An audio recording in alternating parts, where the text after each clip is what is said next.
There is a claim moving through the internet right now that sounds, at first, like it belongs in a peer-reviewed journal rather than a comment section. It says that the oldest unsolved puzzle in Egyptology, how a Bronze Age civilization cut and polished some of the hardest stone on Earth, has finally been cracked, not by an archaeologist, but by a writer the archaeological establishment has spent 40 years trying to keep outside the room. His name is Graham Hancock, and the claim making the rounds is that a material scientist working with him found a mineral trapped inside the ancient cuts that has no business being there.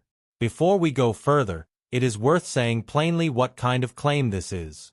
It is not a peer-reviewed paper. It has not been published in a journal, replicated by an independent lab, or confirmed by any university press office. It exists right now as a story being told in interviews, in online posts, and in a wave of videos repeating the same narrative. That does not automatically make it false. But it does mean we should walk through it the way a careful person would. Take the real physics seriously, take the real history of this debate seriously, and be honest about where the evidence stops and the storytelling begins. To understand why this claim landed with any force at all, you have to understand the actual problem it is trying to solve, because the problem is real even if the solution being offered is not yet proven. Most people picture the mystery of ancient Egypt as the pyramids themselves, these vast triangular mountains rising out of the desert. But the bulk of a pyramid is limestone, and limestone is not the hard part. Limestone is soft enough to score with a copper chisel, soft enough to shape with basalt hammerstones, soft enough that given enough workers, enough time, and enough organized labor, its transformation from quarry block to monument stops being mysterious and becomes simply an enormous logistical achievement. Egyptologists have modeled this convincingly. The genuine engineering headache sits somewhere else entirely. Inside the granite. Granite is igneous rock, cooled from magma deep underground, and it is a composite of tough interlocking minerals, quartz, feldspar, and mica chief among them. Quartz alone sits at roughly 7 on the Mohs hardness scale, the standard 10-point ranking of how easily one mineral scratches another. Walk into a modern stone yard today and watch a crew cut granite with diamond-tipped blades spinning at thousands of revolutions per minute, cooled constantly by water, and you will still see a slow, loud grinding process that eats through diamond over time. That is granite fighting back against the best cutting technology industrial civilization has ever produced.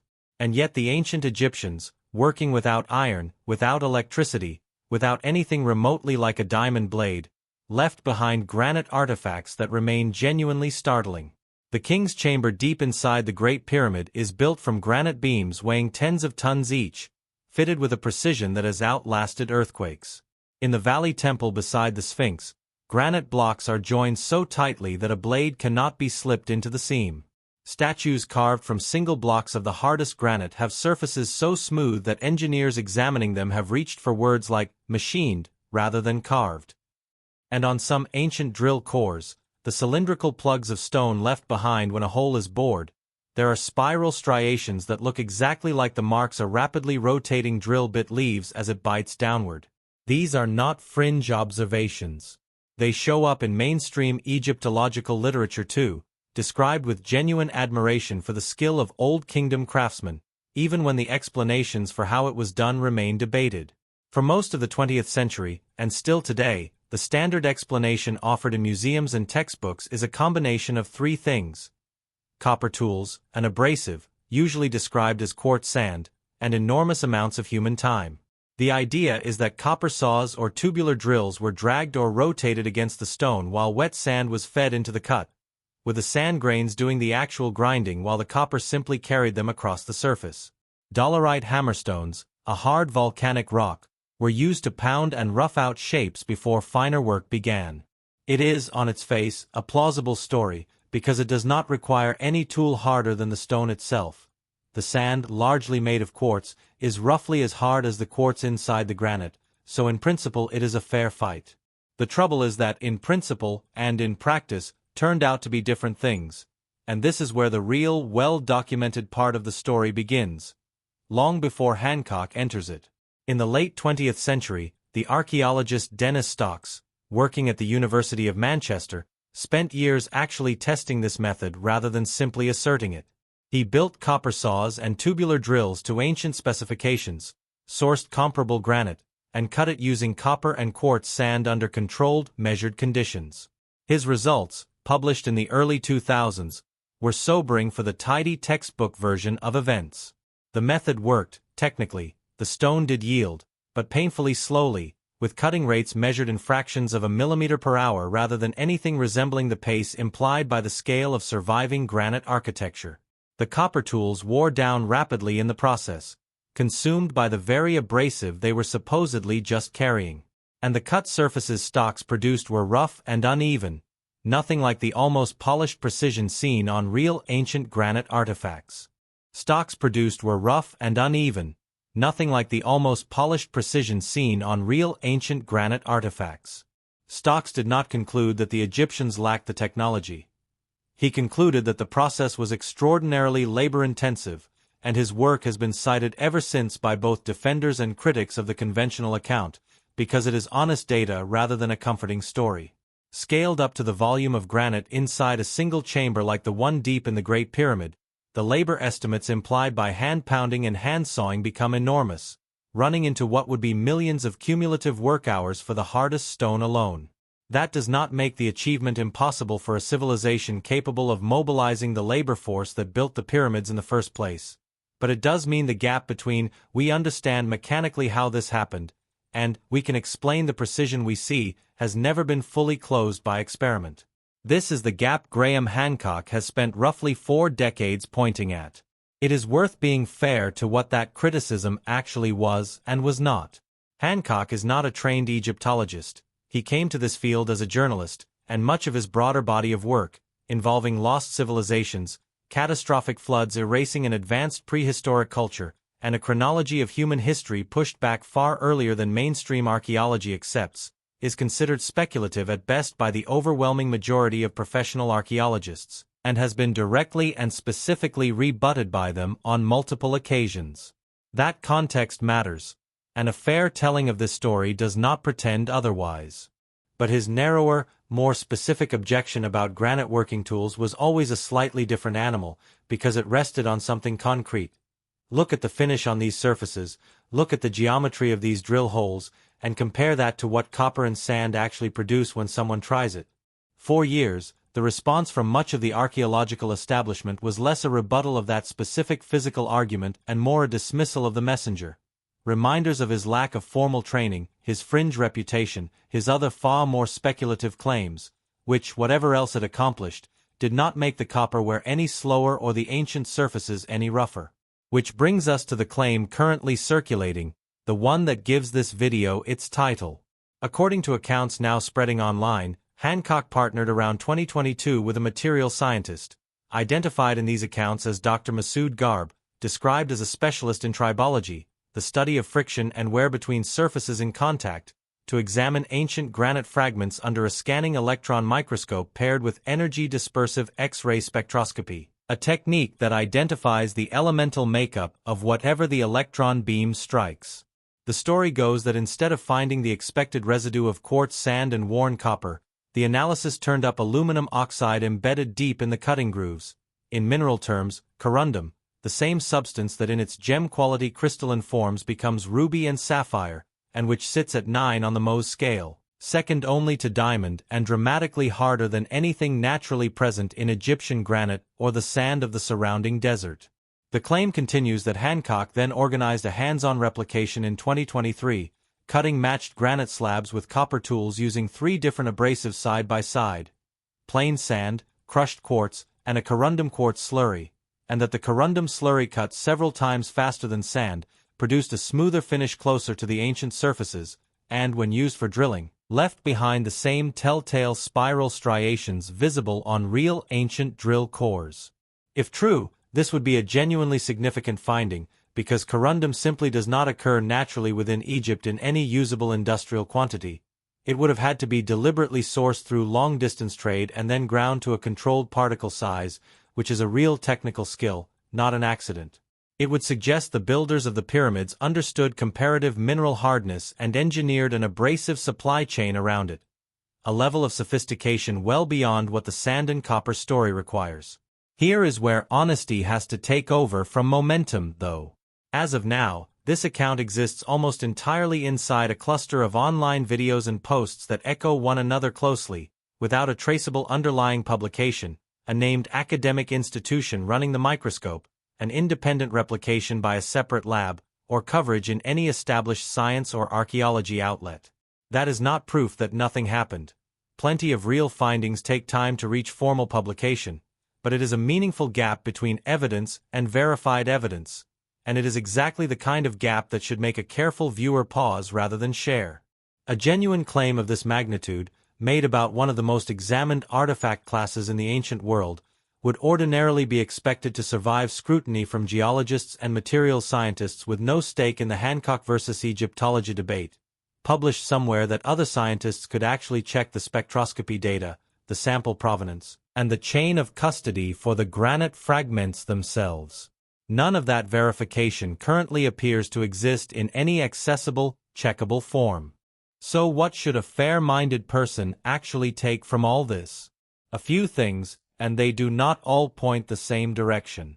First, the underlying physics problem is completely real. Copper is dramatically softer than the quartz inside granite, and Dennis Stock's genuine, peer-reviewed experimental work shows that a pure sand and copper method is grindingly slow and produces rougher surfaces than what survives on the best ancient artifacts. That is not a fringe observation. It is documented archaeology.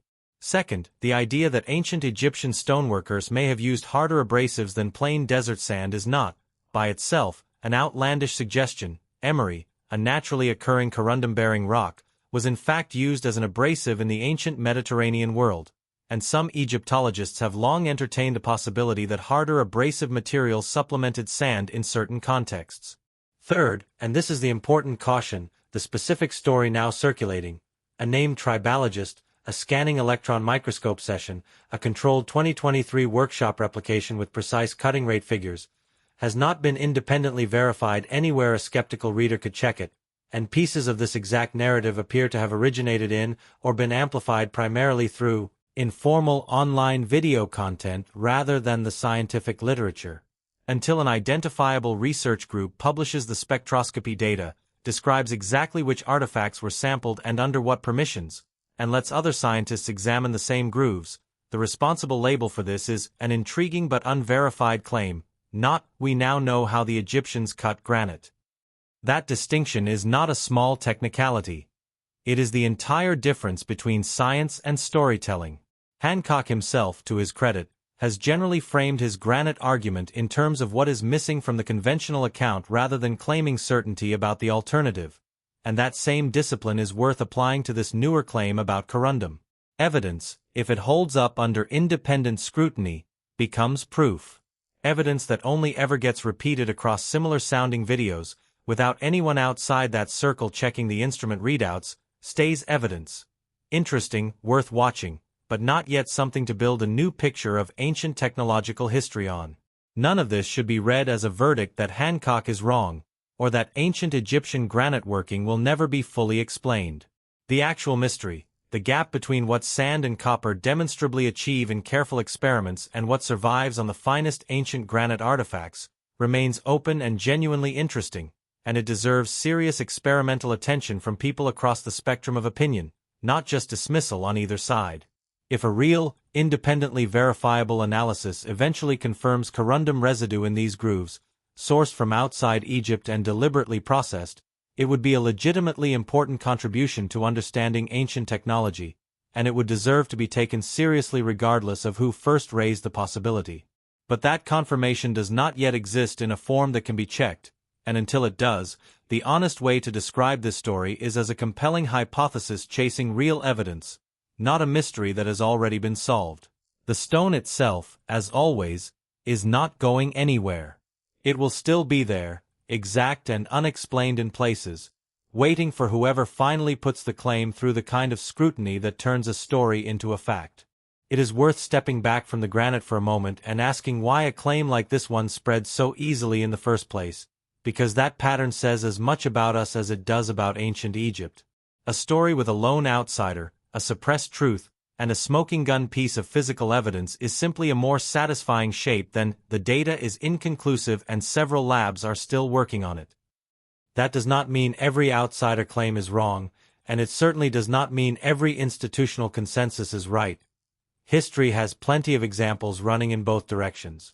But it does mean the shape of a story is a terrible way to judge whether it is true, and the more perfectly a narrative fits the brave maverick versus the closed-minded establishment template, the more scrutiny it deserves rather than less, precisely because that template is so easy to fabricate and so satisfying to share. There is also a more constructive way to think about the real, underlying mystery here, separate from whatever turns out to be true about corundum specifically. Ancient Egyptian craftsmen were demonstrably capable of extraordinary precision, and the honest position is not to pretend that precision away, nor to reach for the first dramatic explanation that reintroduces a sense of wonder. Emery, a naturally corundum-bearing rock, was genuinely used as an abrasive elsewhere in the ancient world. Harder dolerite pounders genuinely shaped rough granite forms, and skilled specialists genuinely passed techniques down across generations in a culture organized enough to move 70-ton beams into place. The real answer may turn out to be some combination of longer time frames than we assume, harder abrasives than plain sand, tool designs we have not yet properly reconstructed, and craft knowledge that was never written down because it did not need to be, passed hand to hand between masters and apprentices instead. That combination would not require ruling out everything mainstream archaeology has established, and it would not require a single dramatic microscope session to be true either. So take this story for what it currently is, a compelling lead worth watching, not a closed case. If an identifiable research team eventually publishes the spectroscopy data, names the artifacts and the permissions under which they were sampled, and lets independent scientists check the same grooves, that will be the moment this claim either graduates into real evidence or quietly falls apart the way many dramatic online discoveries have before it. Until then, the most useful thing any of us can do is hold the excitement and the skepticism at the same time, because the granite has kept its secrets for 4,000 years, and it can certainly wait for us to check the work before we declare the mystery solved.